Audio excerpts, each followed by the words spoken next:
Hello, you're listening to Hugo Talks. How are you doing? Yesterday I put up a video about Ireland and YouTube put some age verification block on it. That's not my doing. They did that and I can't take it off. Please note, all my videos are available on Odyssey and brand new Tube. So if that happens again, you know you can watch them on there. I will be uploading a follow-up video about the Ireland situation later on today. So look out for that. Anyway. This first video today is another episode of Who Can You Trust? Today we have Peter Hitchens. Peter Hitchens has turned up on Talk Radio a lot, a mainstream news channel owned by Murdoch News Corp and the only mainstream media channel that has a lot of anti-lockdown talk. I said a long time ago that I thought they were controlled opposition, merely pretending to take the stance of being against lockdowns in order to get a certain demographic to follow them and then do a bait and switch. And so today we see Peter Hitchens write this article in the Daily Fail. Peter Hitchens, I've had the COVID jab and all it cost me was my freedom. Now, this does not surprise me. I told you to trust no one in the mainstream media. You can't get on these platforms without being a fully signed up member of the club. But I have to say this article and the way it's written even surprises me in how feeble he and his values are discarded. He says, for me, the vaccination was a gloomy submission to a new world of excessive safety and regulation. I tried to fight against it, but I lost. Yes, it does seem you have lost. You are therefore a loser.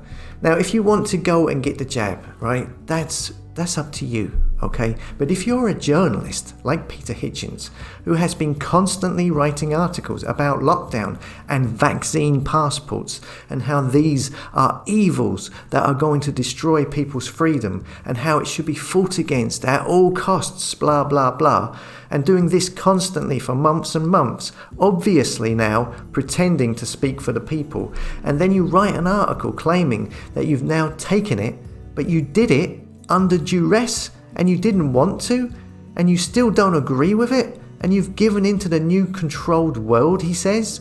Well, it doesn't say much about his values, does it? It doesn't say much about the courage of his convictions. Real people stand up for what's right. And if they believe in it, they never give in. It seems that all of that talk was just merely fake from Peter Hitchens. Of course, there is the possibility that he is still lying. This is a person who obviously can't be trusted, so there is every chance he is still pretending like he has been for the last year. But who knows? Nevertheless, to write a column saying you have taken a jab, one that hasn't been tested for long-term effects, a jab you say you imply you didn't want to get but you did because you felt pressured into it, after all the articles and the interviews he has done against passports and lockdowns and freedoms being lost. What a weak, pathetic, feeble person he must be if that is the case. And if it's not, then just a massive troll Pied Piper. But don't say I didn't warn you. Don't trust any of these mainstream media people. As always, thanks for listening. Come and subscribe to HugoTalks.com. It's the only place I get to keep the subscribers if YouTube cancel this channel, which I'm sure they will at some point. So if you're going to subscribe, do it at HugoTalks.com.